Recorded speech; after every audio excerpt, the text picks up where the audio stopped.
Нашето патешествие по селата во Република Македонија не донесе во Демихисарско.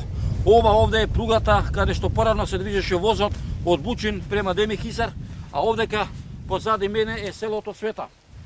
По оваа железничка пруга денеска нема ни воз, нема ни локомотива.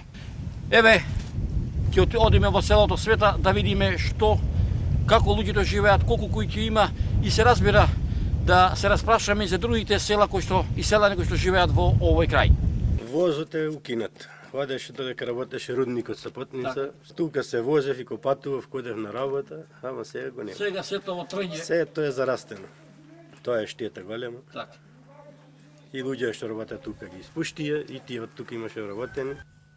Во село има 70 куќи. Ти што живееш вака? Од тутунче, поичкето. Од тутунче, поиче нешто, кромиче, нешто, бавче, пипер. Колку имаше ова година туту насадено? Колку декари вака? Колку бали не набра? Околу 300 балиња, некаде 500 кила. Колку се пари овој ќе ти треба за една година да се помени? Па со 2-3 евра, со толку живееме. Да се плати струја, вода, телефон, школа. Јас си знам. Колку мина сте млади луѓе вака во село? Има бајчки? Па има многу. Има многу, а? Околу се до 80 до 60 до 32-3 години. Во село имат некоја свадба, ама во хотелите се прават свадба. Овдека нема? Нема овдека. Па до 90-та година бев во Словенија, 10 години, 80-та и си дојдов. Си направив куќа тука. Така? И тоа е. Од кромито колку имаш ова година?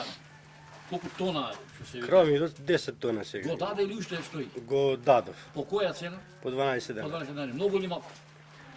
Па средно е, не е ни многу ни малку. Може многу да се живее во селото, само кога би се заинтересила државата малце да се плати производството. Иначе сите луѓе се вработени, како што и водат невработени, сите се вработени, само не е платено таа работа така. Иначе може да се живее, кој би се плати од тутуно, од јагнина, од телина, стока што чуваат, пипер, кромит.